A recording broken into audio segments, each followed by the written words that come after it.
Hello, my name is Keith, and this is part of a series of videos providing program development opportunities for nonprofits. And these videos may be able to help you determine a better way to manage programs and avoid common mistakes. This video is about how to develop a volunteer income tax assistance program, otherwise known as VITA, and manage the VITA volunteers. If you like these videos, please subscribe to my YouTube channel. The Volunteer Income Tax Assistance VITA grant program is an IRS initiative designed to support free tax preparation service for the underserved through various partner organizations.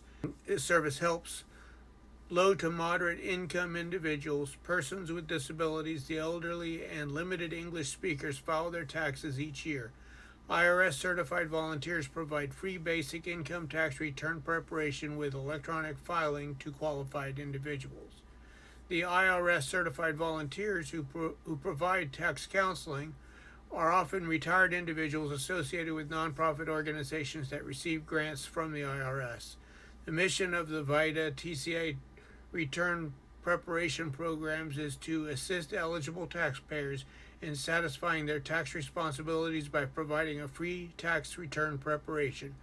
To establish the greatest degree of public trust, volunteers are required to maintain the highest standards of ethical conduct and provide quality service. So if you want to get a VITA program started, the first thing you need to work on is building your financial support. So I would say begin working on obtaining that financial support to run a VITA program by first working on your IRS VITA grant before the application for the grant is even open. And I would say request about $30,000. Then identify corporate grants to help support your VITA program.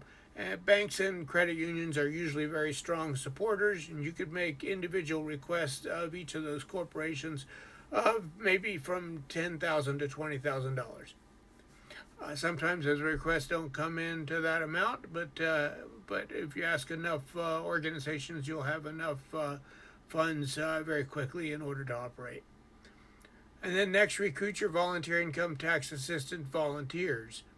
Use Volunteer Match, Retired Senior Volunteer Program, otherwise called RSVP, the Senior Community Service Employment Program, otherwise called CSEP, hands-on and state and local government volunteer sites to identify potential volunteers. Before selecting the volunteers, you should also interview them individually to determine the best role for their participation.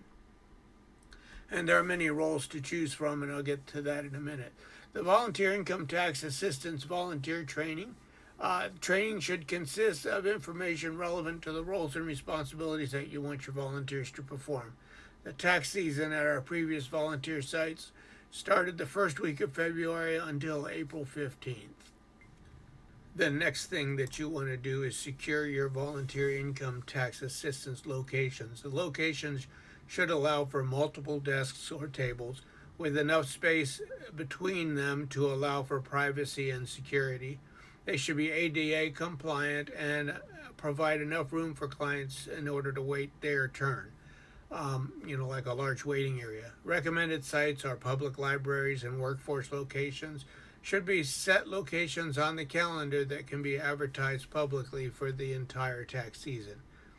You can also create separate one-off locations for specific groups, maybe a church group or a military organization, or whatever specific targeted group you want to work with. In all of your locations, you need to check for internet capability. You'll need to be able to run multiple computers from one router, so the internet capability needs to be strong. Need to complete and sign release of liability statements with those organizations. And once your set locations are in place, print volunteer income tax assistance RAC cards and My Free Taxes cards. Distribute the RAC cards and My Free Taxes cards at all the libraries, local social service agencies, and the workforce locations, and any other places that you identify that would attract the consumers that you want to come to your location. Volunteer income tax assistance training and certification process. All VITA volunteers must take and pass the IRS certification exams associated with their assigned roles.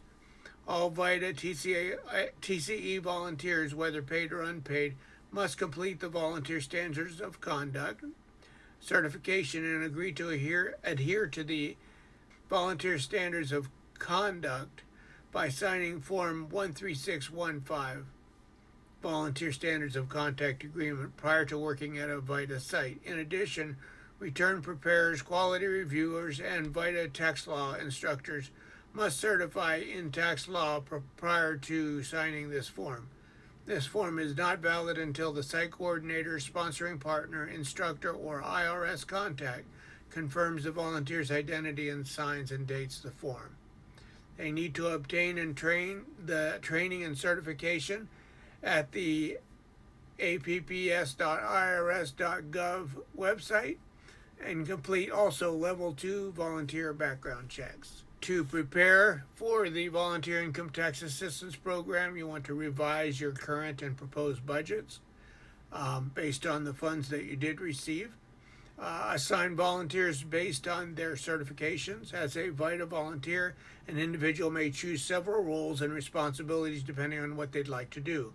Those roles include but are not limited to greeters, screeners, interpreters, IRS certified tax preparers, quality reviewers, site administrators, coordinator, instructor, tax coach, volunteer recruiter, computer specialist or troubleshooter, marketing and social media specialist, financial educator, or asset building coach. The bottom line is there's a role for anyone who wants to volunteer for VITA.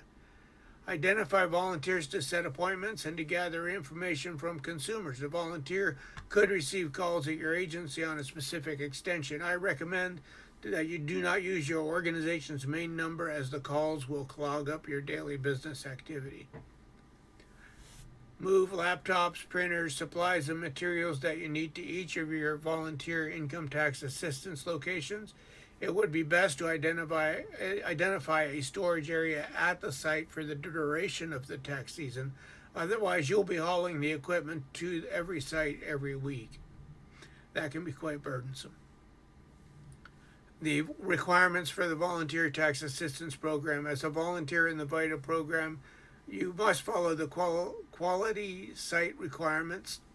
The purpose of the quality site requirements is to ensure quality and accuracy of return preparation and consistent operation of sites. There are 10 quality site requirements. First of all, a certification pertains to new volunteer certification requirements and requirements for returning volunteers. This requirement stresses the importance of answering, instructing, preparing, and conducting all actions pertaining to taxes. All IRS tax law certified volunteers preparers are required to prepare tax returns that are within the scope of the VITA program. Out-of-scope returns should be identified early and referred to professional tax preparers. IRS preparing can only prepare taxes within their certification level. Tax instructors must certify at the advanced level or higher. Intake, interview, and quality review process. All sites are required to use Form 13614-C intake, interview, and quality review sheet for every tax return prepared by an IRS tax law certified volunteer. All IRS tax law certified volunteer preparers are required to complete the entire intake and interview process when preparing tax returns. While completing the intake and interview process, verify that the tax return is within the scope of the VITA program and the volunteer certification level. Photo ID and taxpayer ID numbers. Coordinators are required to have a process in place to confirm the taxpayer identities. This process must include using acceptable documents to confirm taxpayer identities by reviewing photo identification for primary and secondary taxpayers, and Social Security number or individual taxpayer identification numbers for everyone listed on the tax return. Volunteers must validate taxpayers' identities and taxpayer identification numbers prior to preparing the tax return. Reference materials. All sites are required to have in paper or electronic form the following reference materials available for use by VITA volunteers. Publication 4012, Volunteer Resource Guide. Publication 17, Your Federal Income Tax for Individuals.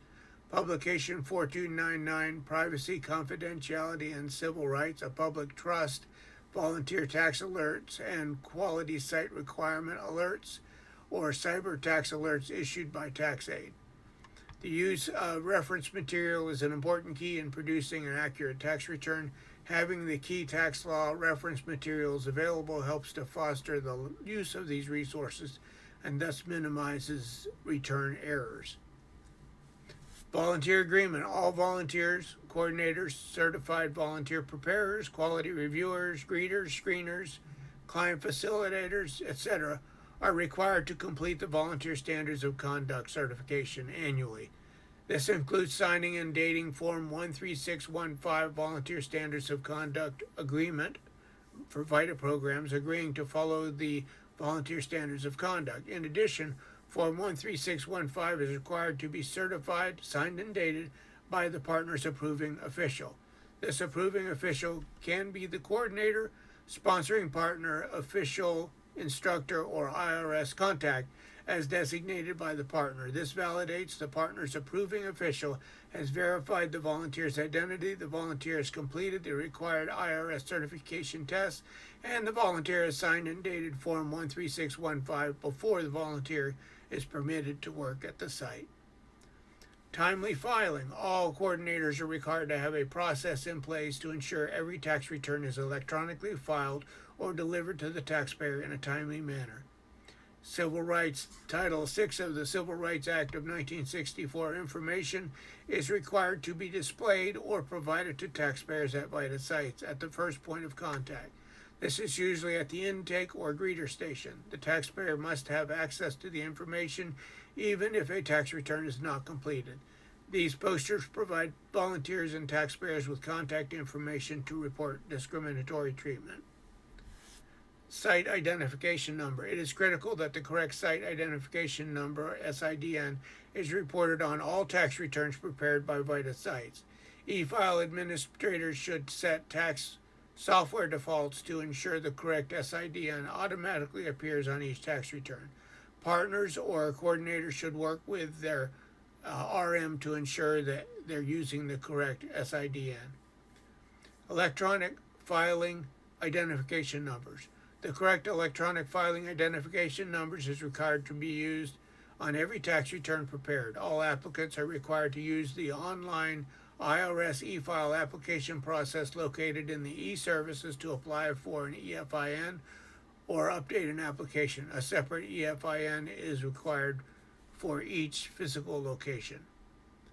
And security. All security, privacy, and confidentiality guidelines outlined in Publication 4299, Privacy, Confidentiality, and Civil Rights, a Public Trust, are required to be followed. To help prevent identity theft behavior at VITA sites, IRS certified volunteers are required to wear or display name identification to the taxpayers they assist, including a work ID, IRS name badge, TaxAid name badge, or similar product. At a minimum, this must include the first name and the first letter of the last name. Form 14509 Volunteer ID Insert is an optional product developed for volunteers to display their identity. The ID badge does not need to be updated annually unless the information on the ID badge has changed. However, wearing identification badges does not serve as proof of your certification. VITA volunteers must not accept payment, solicit donations, or accept refund payments for federal or state tax return preparation from customers. Volunteers must not solicit business from taxpayers you assist or use the knowledge you gained, their information about them, for any direct or indirect personal benefit for you or any other specific individual. They cannot knowingly prepare false returns. They cannot engage in criminal, infamous, dishonest, notoriously disgraceful conduct, or any other conduct deemed to have negative effect on the VITA programs. And they must treat all taxpayers in a professional, courteous, and respectful manner. Usually there's a long line of clients waiting for their tax returns to be completed, and it is a free service to them. They may become aggravated and impatient. To avoid these issues, you may want to set up some sites as appointments-only sites. Any clients who become verbally or physically aggressive need to be referred to the site coordinator for resolution. If the client remains verbally or physically aggressive, the coordinator or program director can refuse to provide services. And then at the end of your tax season, the Volunteer Income Tax Assistance Program should have a volunteer celebration to provide a celebration luncheon for the volunteers, provide statistics from the season, including the number of returns completed, the amount of money saved by the consumer, the return on investment for the community at large, the number of volunteers, the total number of EITC received, and the total amount of refunds received. Also provide certificates and identify milestones for returning volunteers like 5 years, 10 years, etc. Thank you. If you like these videos, please click subscribe.